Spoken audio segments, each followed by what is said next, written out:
In the name of Allah, who is the most merciful and compassionate, dear students, how are you doing today? I hope you are doing great.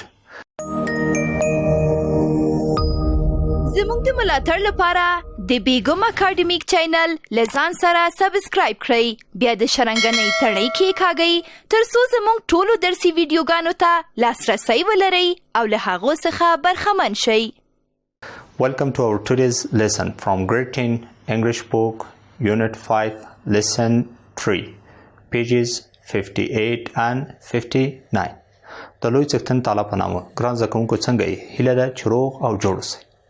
د انګلیسي ټولګي ته ښه راغلاست. ګران زده کوونکو تاسو پوهیږئ چې نننی درس مو د 10م ټولګي انګلیسي کتاب دی، پنځم څپرکی، دریم لوست، اته پنځوسمه او نهه پنځوسمه پاڼه. My dear students, before we start our today's lesson, let's take a short look what we have studied in the previous lesson. ګران زده کوونکو مخکې له دې چې د نن ورځې لوست پیل کړو، تیر لوست ته یوه لنډه کتنه کوو چې په تیر لوست کې موږ څه ولوستل. In the previous lessons, we have studied only one section. ګران زده کوونکو یوازې په تیر لوست کې مو یوه برخه ولوستله، هغه هم د ګرامر برخه وه. ګرامر مو ولوستل او هلته مو د پوزیسیو پروناونز، پوزیسیو اجکټیو، پوزیسیو ناونز د کارونه وه چې څنګه کارول کیږي، یا هغه د نوم ملکي حالت و چې په هغه باندې ګران زده کوونکو موږ پوه سو. Dear students, before we come to our today's lessons, it is good to open your books and notebooks and pick up your pens and write the key points in our today's lesson. ښه ګران زده کوونکو مخکې له دې چې د نن ورځې لوست ته ورشو نو ښه به وي چې تاسو کتابونه مو راواخلئ، کتابچې مو چمتو کړئ، اماده یې کړئ، قلمونه مو هم راواخلئ او د نن ورځې په دې درس کې یا لوست کې مهم ټکي په نښه کړئ. My dear students, you know, in today's lesson we are going to study one section.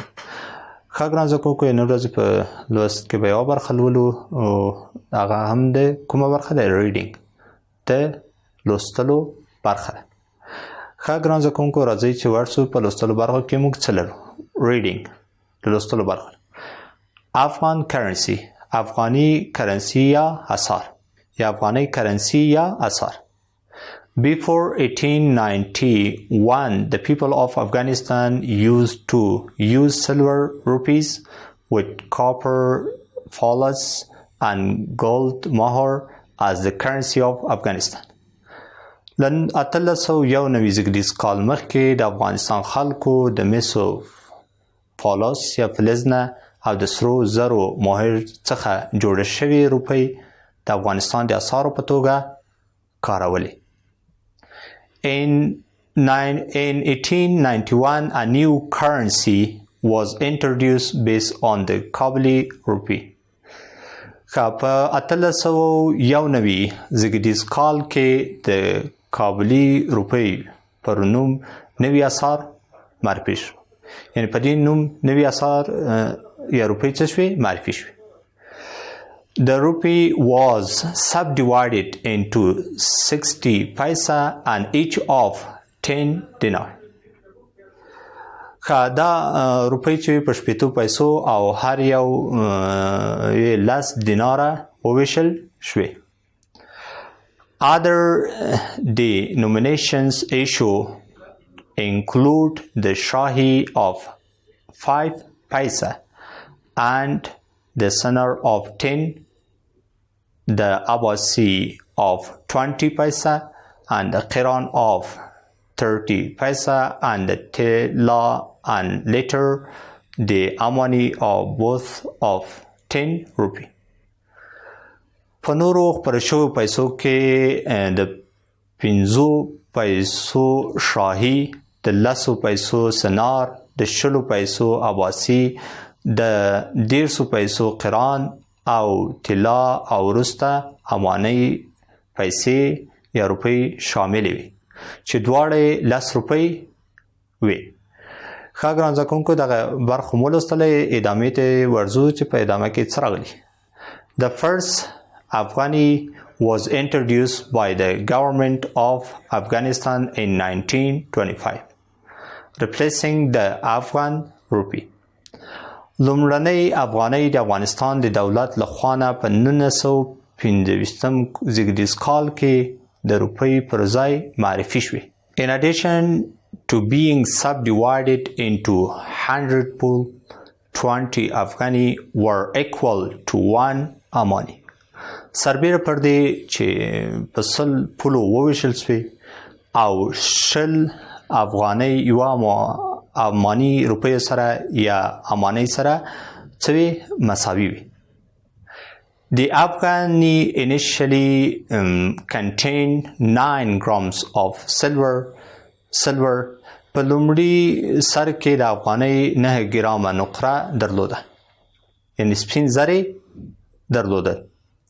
Ironically, the currency itself was first issued by Afghan monarch Sher Shah Suri during his rule of Northern India.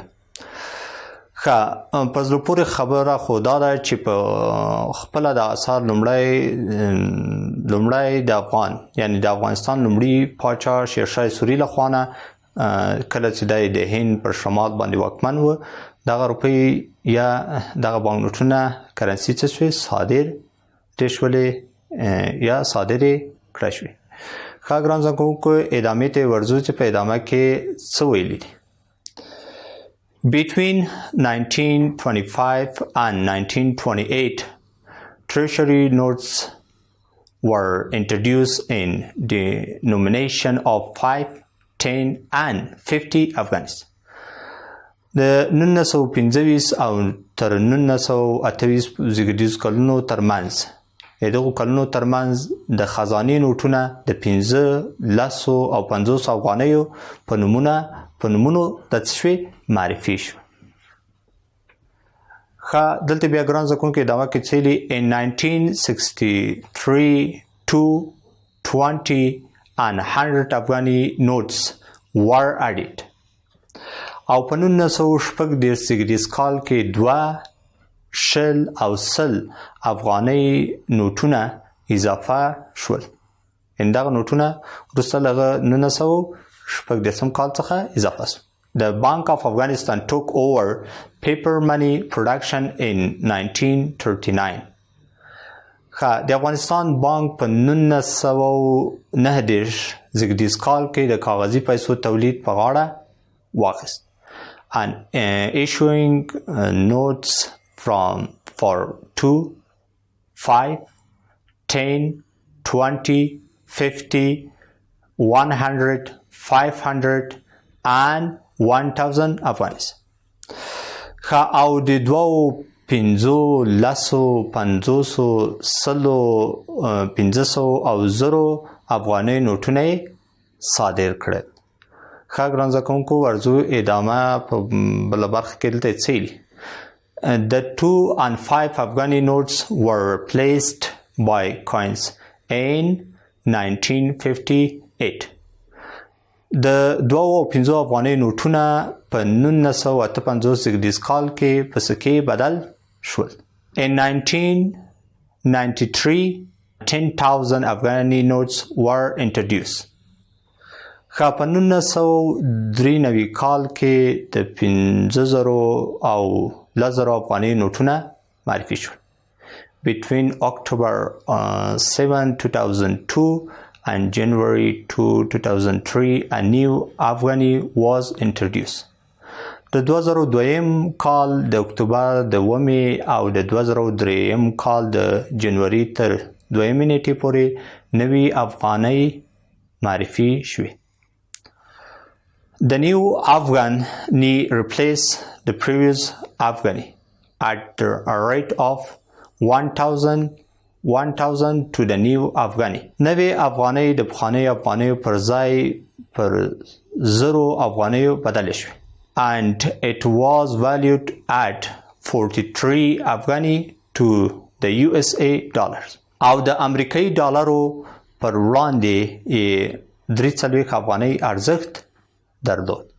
ښه ګران زده کوونکو ورځو چې په ادامه کې موږ ته څه دي. Let's look carefully at the newest 100 Afghani note وای راځي چې د سلو افغانیو نوی نوټ په غور سره وګورو چې د بانک نوټ کې څه راغلي دي. څه ډول ده؟ 8 is 14.5 centimeter long and 6 centimeters wide. او دلته ویل چې دغه 14.5 سانتي متره اوږدوالی لري، هغه ټول یې اوږدوالی دی، او 6 سانتي متره پلنوالی یا عرض دی. د دغه بانک نوټ ښیي ګران زده کوونکو چې بانک نوټ همدونه اوږدوالی او پلنوالی همدونه. Its main colors are purple, blue and white. د دې اصلي رنګونه ارغواني، بنفش، نیلی، آبي او سپین دي. نن دغه رنګونه په دغه بانک نوټ کې ګران زده کوونکو څه کارول شوي دي، دغه رنګونه لري.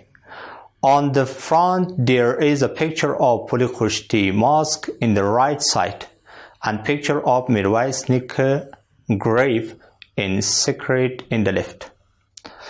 په مخ کې په ښي اړخ کې د پولخشتي جومات انځور او په کین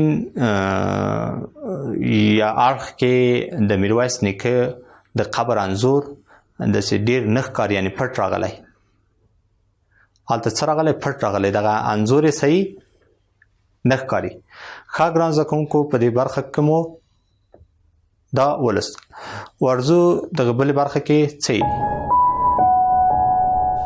The value, it means the number of Afghani appears both in English and Dari in 3 corners. د افغاني ارزښت یا د افغاني شمیر په انګلیسي او دری یا پښتو کې په 3 کنجو کې څرګندېږي. The serial number appears in black color in the top left corner and down in the right corner. د سریال شمیره په تور رنګ په پورته کین او کته ښي اړخ کنجو کې راڅرګندېږي. دا د سریال شماره ده. On the back you can see the gate of Qalai Bost, Lashkargah, and the value appears again both in English and Dari and all 4 corners. په څټ یا شا کې تاسو کولی شئ په لښکرګاه کې د بوس قلا دروازه وګورئ او ارزښت یې بیا په انګلیسي او دري دواړو 4 کنجو کې څرګندېږي. ښه ګران زده کوونکو دا خو مو هغه متن د افغانیو بانک نوټونو په اړه ولوست. اوس به راسو د بلې برخې ته چې په دا بله برخه کې موږ ته څه ویلي. Now answer the following questions. و دغه لاندې پوښتنو ته تاسې ځوابونه ورکړئ. What were the people of Afghanistan using as currency before 1891 in Afghanistan? ول 1391 کال نه مخکې د افغانستان خلکو له کومو اسعارو څخه ګټه اخیسته؟ تاسو به ځواب هلته پیدا کوئ. دویم پوښتنه ده What was the currency introduced after 1891 in Afghanistan? وای هغه کرنسي چې یا پولي واحدونه چې له 1391 کال وروسته معرفي شو کوم؟ When was the first Afghani introduced in Afghanistan and what did it replace? لومړی افغاني روپۍ چې په افغانستان کې معرفي شوې هغه کومه وي او دغه پر ځای بیا څه راغله؟ What were the treasury notes used between 1925 and 1928. هغه بانک نوټونه د خزاني بانک نوټونه چې د 1950 کال تر 1928 کال ترمنځونو دا کارول کېدې هغه کومې وي؟ کوم بانک نوټونه وو؟ When did the Bank of Afghanistan take over the paper money production? د افغانستان بانک وای کله دغه د پیسو چاپ لګښت پر غاړه واخیستی، څه وخت دغه چاپ چارې پر غاړه واخیستی. When was the new currency introduced and what rate the previous Afghani was replaced? ښه وای نوې افغانۍ څخه معرفي شوه او هغه د مخکنی افغانیو په پرتله هغه بیه څونه وه او دغه پر ځای کله دوه وکارول شي. and buy the new one او کله چې د نوې افغانۍ دغه پر ځای وکارول شي هغه بیه څومره. What are the colors of 100 Afghanis note؟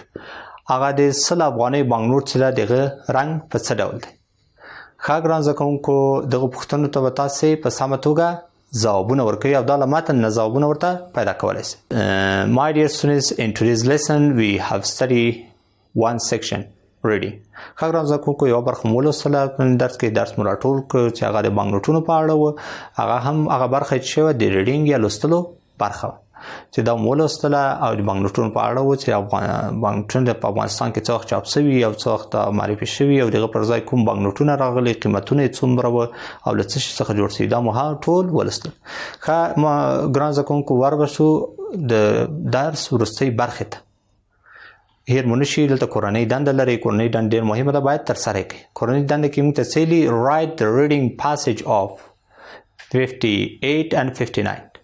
کوم متن چې په 50 او 59 پاڼه کې راغلی هغه تاسې ولیکئ. ګران زده کوونکو دا و د نن ورځې لوست. هیله ده چې یو څه مو ترې زده کړي وي. تر راتلونکي درس هم په الله سپارم.